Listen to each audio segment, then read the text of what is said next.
Got questions about the Brazos, no more unknowns. Ever wonder where that water comes from or where it goes? We're unpacking the Brazos River. The Brazos River Authority chased down a new water right that basically manifested more water without anyone having to move a single shovelful of dirt. I can already hear you asking, how do you create more water? We're focusing on the revolutionary strategy that led to the water right application the BRA filed back in 2004. It was a massive first for Texas and a playbook that protects your tap, your community, and the future of Texas.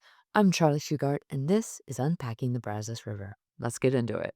Returning again to this podcast is Aaron Abel, BRA's Water Services Manager, and Peyton Lisenby, BRA's Senior Water Resources Planner. Welcome back, guys.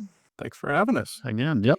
Thanks for coming in. So let's talk water rights. For everyone listening, if you missed episode 4, do yourself a solid, pause, go back and do that. It's a 38-minute deep dive into all things water rights. We're going to do the Spark Notes version here, but if you're the type of person who geeks out over the nitty-gritty details, that episode is your best friend. So let's start with just the highlights of what a water permit is for everyone. So a water right is, in its most basic form, simply permission from the state that authorizes the holder of the water right to use surface water. And by use, that involves either impounding it and or diverting it from a state water course. And then from there, it can be used for what are called beneficial uses, municipal uses, irrigation, things like that. So when you said permission from the state, who are we talking about? So the state agency that is tasked with issuing water rights and evaluating water right applications is the Texas Commission on Environmental Quality. We call them the TCEQ. So one of the questions we get is, what is the difference, or is there a difference in between a water right permit and a BRA contract? A water right, like I said, is a state-regulated permission, right? It's a state authorization. BRA, we apply to the state and have applied to the state to get our water rights. From our water rights, we can create a reliable supply of water because we have permission from the state to impound water. We can manage a system that creates a reliable supply of water to make available to users. For folks to use the water that we've made available from our water rights, they would enter into a contract with us. And so a BRA contract is just an agreement between BRA and a water use customer that ultimately leverages the water rights BRA got from TCEQ to make the water available to the end user or other wholesale providers or industry, cities, things like that. Yeah. So how many water right permits do we have? BRA has 16 proper water rights and 1 system order. The system order is another state authorization, but it's not a water right per se, but it does give us additional flexibility in how we use our other water rights. Okay. And are we the only ones in the Brazos River Basin that has water rights?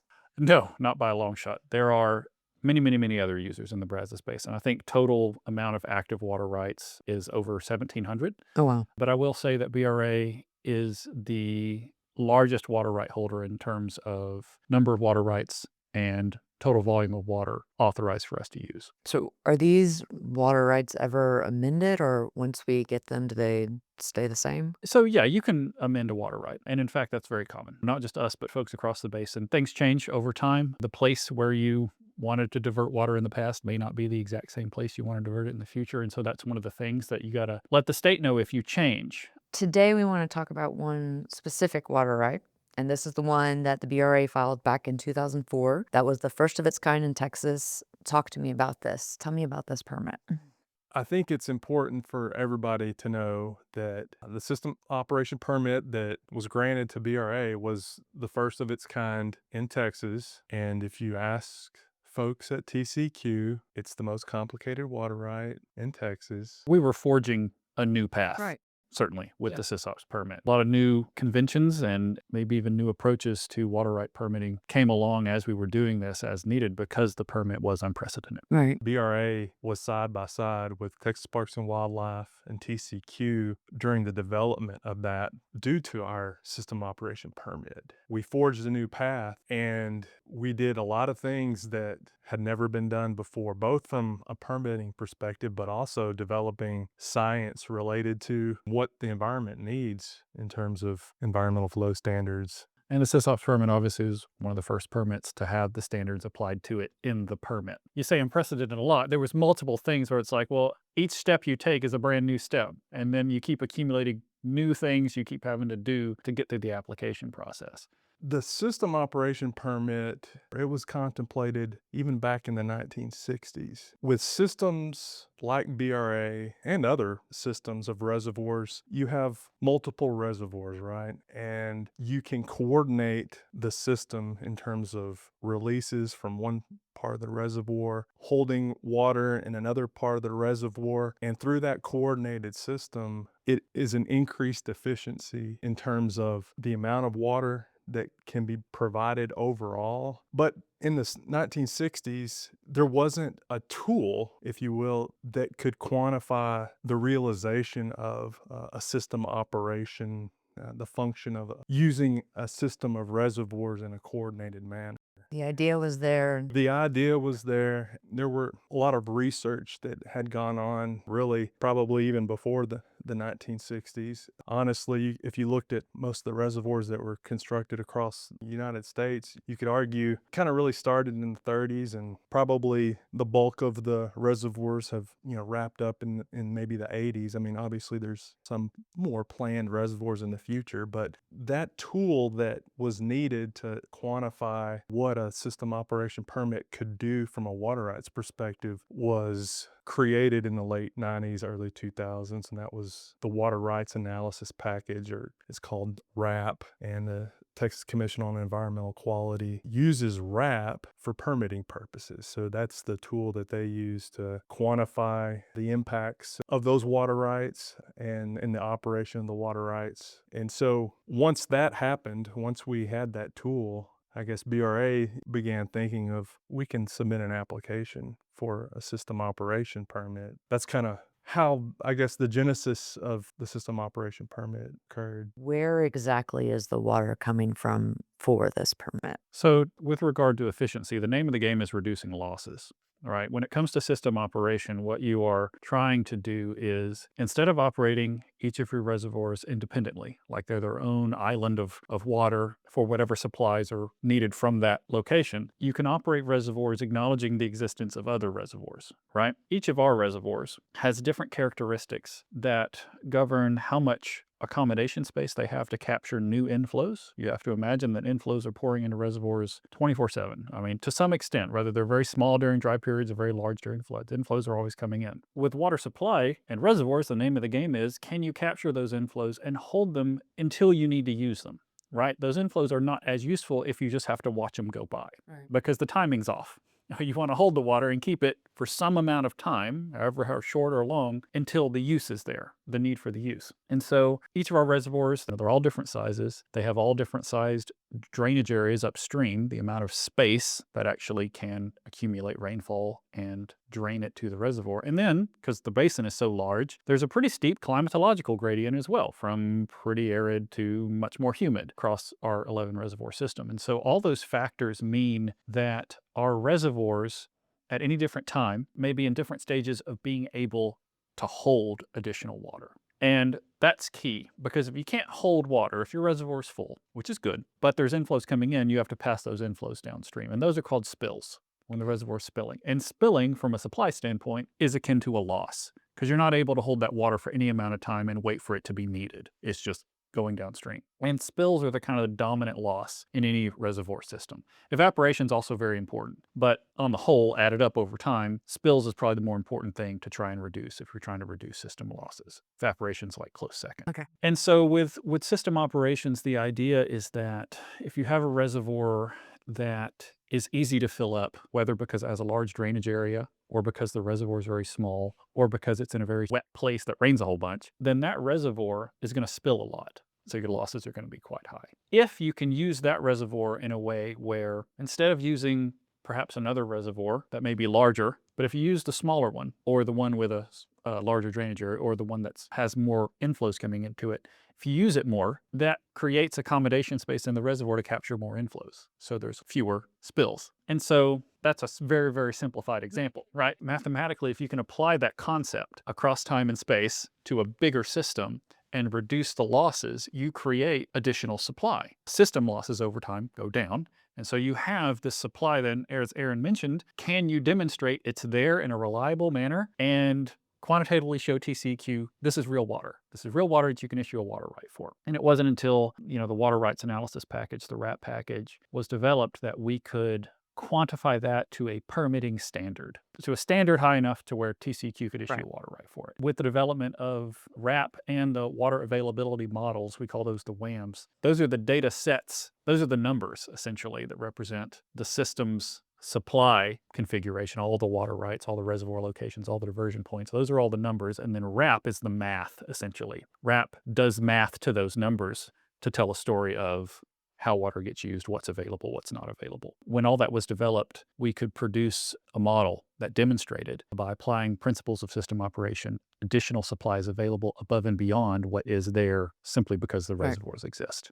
So do other agencies or river authorities use a water availability model? Yes. Yes, all river basins within Texas have a water availability model that TCEQ maintains and uses for permitting. And that's anywhere from the East Texas, Sabine, all the way to the Rio Grande and all river basins in between. So you're saying we're going to use the reservoir that tends to have more water because it has more spill versus the ones that don't have as much. When you say that, what do you mean by using that water? So by used, you're taking that water, whether you're pumping it out of the reservoir for some use or you're releasing it from that reservoir, a deliberate release, right? A controlled release. Either way, you are taking water away from the reservoir and creating more space in the reservoir to capture more inflows, right? And so BRA, like I mentioned before, has had the system order that allows us a lot of flexibility in how we manage the supply of our individual reservoirs. We got the system order back in the 60s, and we've been using coordinated system operations with the system order for decades. It wasn't a question of, can we actually do system operations and then get a permit? We're already doing the system operations. Now, with the SysOps permit, we were demonstrating the additional supply made available by those system operations and getting that additional supply permitted for use. From TCEQ, you have to have an authorization to divert a certain amount of water at a certain location. And before, without the system operation permit, we couldn't utilize that quantifiable increased yield associated with operating the system as a system. Okay, help me a little. If we needed that permit from TCEQ to say we could use that water, how were we operating them as a system prior to that permit? Prior to that permit, we had a system of reservoirs that all had their own individual authorizations, not only to impound the water, to hold it in the puddle, divert from the puddle for use. Okay, and those all existed independently. So we had different water rights for each of the... Yeah, different pots of water with their own water right. The system order allowed us to manage the system holistically in that for a given reservoir, we could use that reservoir and account for the usage against the system total rather than the supply from that single reservoir. For example, if it was raining cats and dogs in one part of the basin and another part of the basin downstream needed water, we're going to use the reservoirs that it's constantly raining on. We're going to use the water that's readily available. We're not going to use the reservoirs where it hadn't been raining and it's dry. We're going to hold that water still. And so if you end up using one portion of the basin a lot, because it's constantly raining and there's constantly inflows coming in, the lake's staying full, even though we're using it. Right. But we may start to bump up against the individual authorization of what we can divert from that lake. System order says, don't worry about that. Count your usage against the system total, not that lake's individual total. And so that's how we were using coordinated system operations using the system order. However, we were still limited to the system total, which was just a sum of the individual reservoir. Okay. With our SysOps permit, it says, not only do you have a system total that is the sum of your individual reservoirs, but because you've been doing system operations, there's this new supply of water. Because you've been using your reservoirs in a clever way, now you can divert more on top of what was available from the system of individual reservoirs and actually use that additional supply. Okay. I think I'm there. So this strategy of using all of the different reservoirs, using the ones that have more water because of the spills versus using the ones that don't have as much water, is that kind of the whole thing in regards to SysOps? It's a major part of it. Okay. There is another component that involves the reservoirs, but this time instead of using reservoirs in a coordinated way between multiple reservoirs, it's using them in coordination with naturally occurring flows downstream, what we call run-of-river flows, right? So all of these reservoirs are impoundments on a river.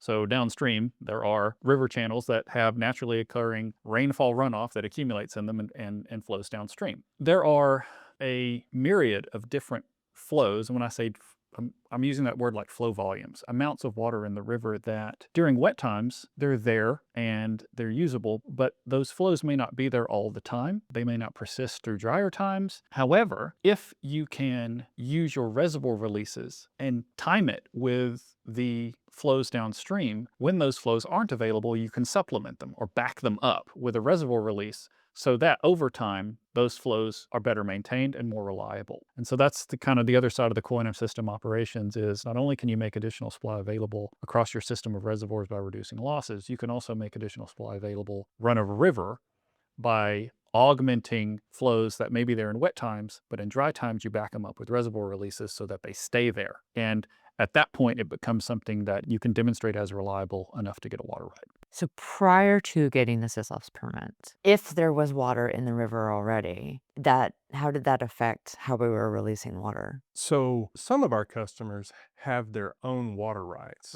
Right, okay. And, those are primarily downstream of the reservoir system along the Brazos River Basin. And they were able to divert that run of river or naturally occurring flows for their own purposes under their own water right. Some customers of ours don't have water rights, and we couldn't take advantage of those naturally occurring flows. So we had to release stored water. Okay. So if the Brazos River, for instance, had a lot of water because it's been raining a whole bunch, because we have a customer in that general area who didn't have a water right and needed water from us, even though the water was in the river, we had to release water from one of the reservoirs to get Yes. to them. Okay. Yes. Just thinking about it, you're like, golly, that's not efficient. Yeah. And the flows in the river that are naturally occurring in wet times, that can satisfy everybody. Right. In addition to satisfying everybody downstream, there could be a little bit more that could be diverted, and assuming that all special conditions are met under our permit. And that's kind of what we're talking about related to diverting naturally occurring or run-of-river flows associated with the system operation permit, and then obviously backing that up, as Peyton said, with stored water to come to a firm 100% reliable quantity of water Yeah. at a certain location. Literally making new water by keeping that water in the reservoir versus having to release it downstream. We're saving that water for other Yeah. stuff. Okay. Yeah. So the system operations part of it, using it as a whole, and then the river run, that kind of is what makes up SysOps. That's what I would think in terms of like when you say system operations, what are you doing? Well, you're using the individual elements of your system in a way that create additional supply. Yeah. So those two things are what I think of as SysOps. It's not all of SysOps in terms of the SysOps. Our system operation permit is called the SysOps permit because of the kind of unprecedented and new strategy in getting the water right and demonstrating this new water available. But it's not the only supply of water that permit makes available. There's more. Well, go for it. Tell me what this All right. So the third and final component of our system operation permit is the appropriation. I don't know if we used the word appropriation before, but that is the word to describe what TCEQ does when it lets you use water. It appropriates it to you. It's a legal term. Yeah. So I sometimes use authorization or appropriation interchangeably. They're probably not the same, but Yeah. I don't worry about that too much. Is the appropriation of what we call return flows. Okay. Return flows are discharges into a state water course from a wastewater treatment plant. So wastewater treatment plants obviously take wastewater generated from some previous use. So water that came from a source somewhere, a surface or groundwater supply. It was used for something and then entered into a wastewater system, essentially piped to a wastewater treatment plant. It's treated up to an appropriate standard and then discharged into a state water course. Now, as soon as it's discharged, as soon as it's dumped back into a river, that's the state's water again. And naturally, you have to ask the state permission if you want to use it. So this occurs all over the state. There are thousands of wastewater treatment plants in Texas, right? And you have to imagine at any given time across any given major waterway, there is lots of wastewater treatment plants discharging water into it. And so at any given time. Some amount, some proportion of the flow in that river is not from naturally occurring rainfall, but it's from discharges of return flows into the river. This has been going on for a very long time. As long as we've been using water at kind of a municipal level, we've had these return flow discharges. And so another component of our system operation permit was to recognize that these flows do create reliable supplies of water. They're reliable because they're always there as long as we use water, and we're not going to stop using water, so we're not going to stop discharging the return flows back in the river. Right. The system operation permit also authorizes the use of return flow discharge volumes from a suite of wastewater treatment plants. Not all of them, but ones that are actually designated in the permit at specific volumes. And that's a third component of supply. The unique thing about the return flows in SysOps is they are listed separately. The additional supply made available from what we've been discussing previously as system operations is listed, and then return flows are kind of specified individually. Like on top of that, here's return flows. So there are certain wastewater treatment plants, or is it that detailed within the Yes. permit? It is. It is, yeah. Certain plants at certain locations. Right. Yeah. So I imagine that changes over time in terms of how many wastewater treatment plants there are and/or, if they grow or anything. So does that affect the permit? Do we have to make changes or amendments? Yeah, so I mean, life is messy. Growth is always happening, and so wastewater treatment plants may expand, and that's very common for them to get bigger. As we use more water, they need more capacity to treat the more water to be able to maintain the standard to which they treat it. Right. New plants are brought online all the time. Old plants are either decommissioned or maybe they're moved to a different plant, or pipes are constantly being rerouted and things like that. So yes, the short answer is yes. Over time, accumulations to how these wastewater treatment plant discharges have changed over time certainly does happen. And to that end, we have an obligation based on a special condition in our system operation permit to update the information that's in the permit at a minimum of every 10 years. Okay. Yeah. That's one of the things that we update is all the wastewater treatment plant information. Using the set of reservoirs as a system, using the naturally occurring flows, basically how much of water is already in the river, and then using the return flows from the wastewater treatment plants. Taking that additional water, are there any environmental protections in our permit? Short answer is yes. Okay. So at the time we were applying for the SysOps permit in parallel, the state was undergoing an adoption of what they call environmental flow standards. There was some legislation that instituted a process by which some science would be done to understand what flow conditions in the rivers might need to be, or what ecological conditions could benefit from certain flows. And so that process ultimately culminated in the adoption of a suite of flow standards, which means a rate of flow for specific locations, usually USGS gauge locations, because you can actually measure the flow to see if the standards are met at multiple locations in the basin for different seasons, right? So you imagine during the spring, you could expect flows to be a little higher maybe than in the summer. So these standards, once they were developed, were applied into the system operation permit so that the use of our system operation permit water wouldn't impact the attainment or the maintenance of those environmental flow standards at those locations at those different times. So it's one of the things we, on our end, we have to manage appropriately when we use SysOps. We have to ensure that our use doesn't affect the attainment of those e-flow standards. Yeah.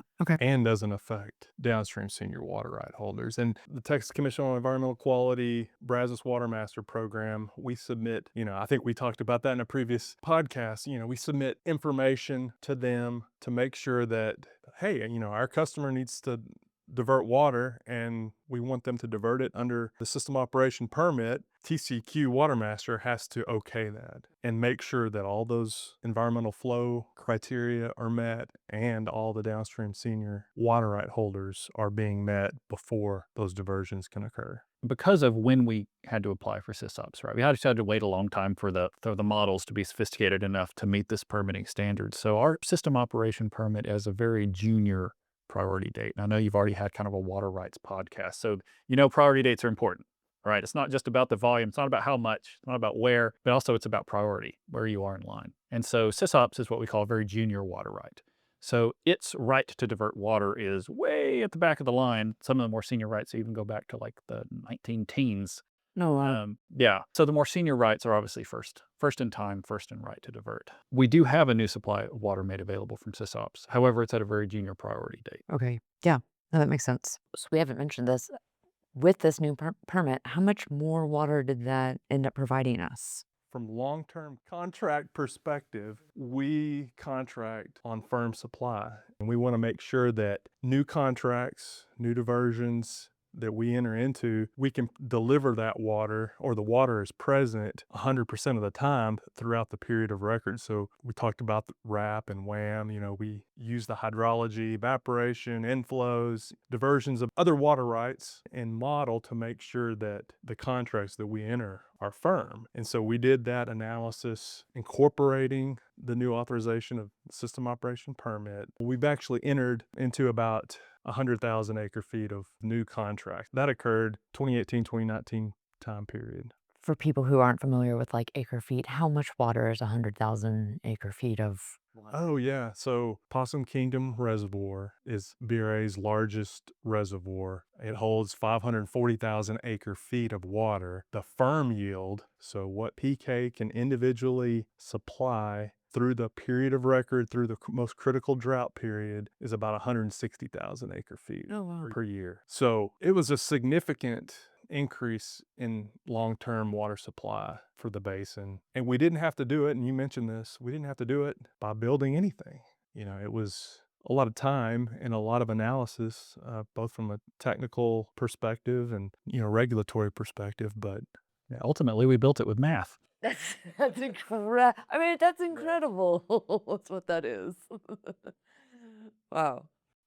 So besides the actual sysops permit itself, I know we talked about the different parts of it that makes up of it that kind of calculates the water is, and then we have the environmental flow portion of it. Are there other documentation that supports this water right permit? Yeah, so the sysops permit itself is the water right. It's the actual document that's issued by TCEQ. However, in connection to that, there is something called our water management plan.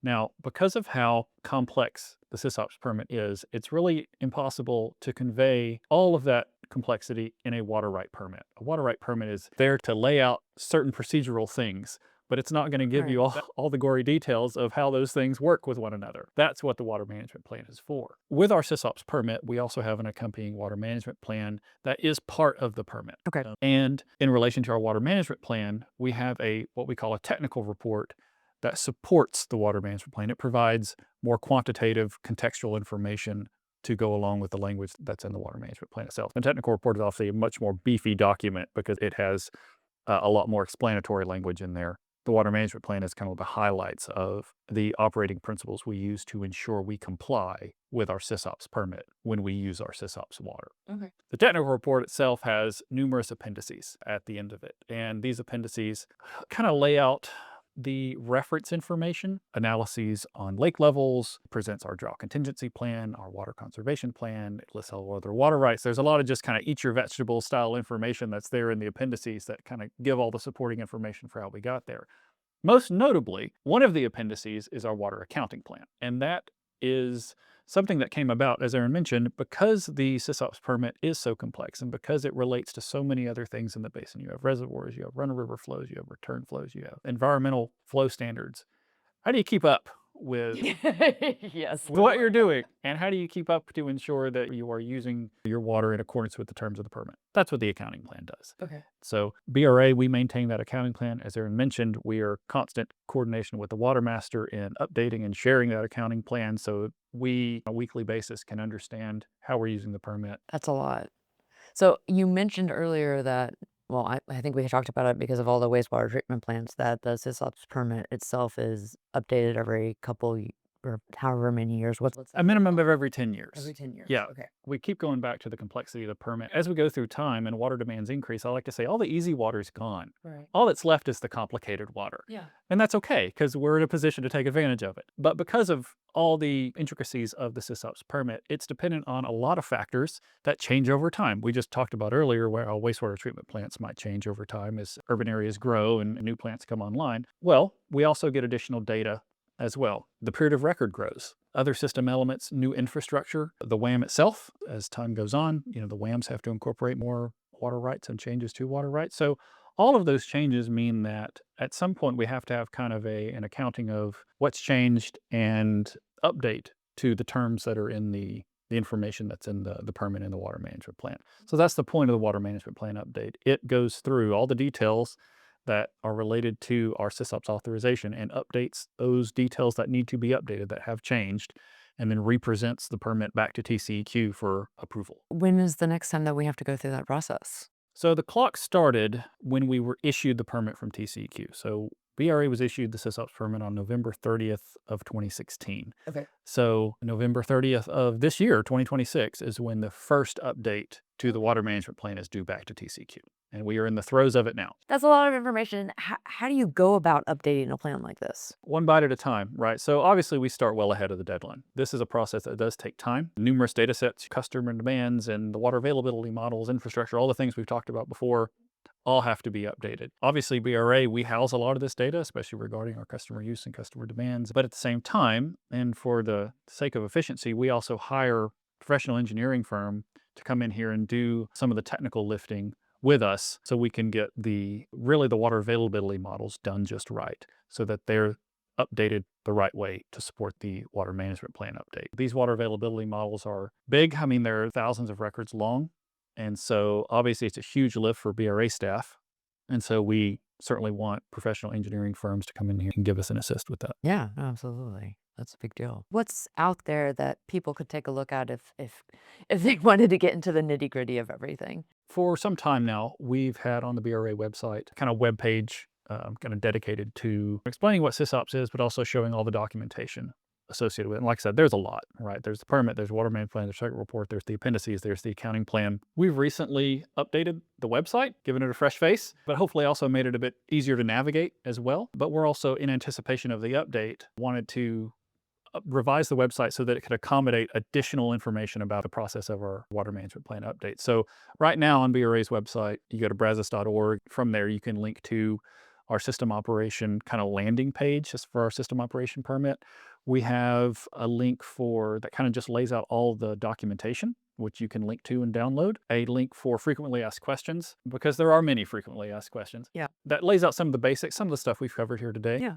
And then also a timeline. We mentioned before the timeline's a bit long.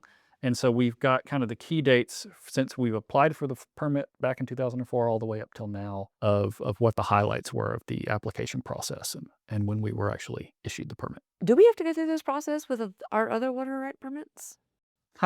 No. Okay. No. Now, BRA already had our other reservoir rights, and we still do. Those rights are still there. They still stand on their own. However, the way we integrate them into our system operation is described in our water management plan. But that doesn't mean that our water management plan is connected to reauthorizing our existing reservoir rights. Our reservoir rights are their own standalone water rights, but system operations does obviously integrate them together in a way that is represented by our system operation permit, and that's what's being updated every 10 years. No, that makes sense. So do any other of the river authorities have a WMP? At the moment, the Brazos River Authority and the Lower Colorado River Authority are the only river authorities that have water management plans. Now, that being said, they're very different. Obviously, our water management plan came about through our system operation permit application, so it's directly related to use of our system operation permit water. And the LCRA, the Lower Colorado River Authority's water management plan, it's different. It's been around a lot longer and presents their operating principles of how they manage their system, but it also is used to determine availability. And that's a key difference. Their water management plan is used and updated to determine the availability of water downstream, whereas our water management plan, the availability of water, is based on the water rights.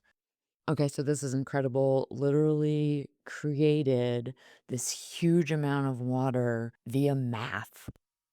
Amazing. Just amazing. If you are listening at home and you have any additional questions, please reach out. Our email address is information@brazos.org. We can help you out, and I will put a link to the SysOps page that Peyton talked about in the description so you have a way to get right to it. So other than that, I thank you guys for coming back and talking with me again. For everyone listening at home, that's a wrap. Thanks for listening to Unpacking the Brazos River.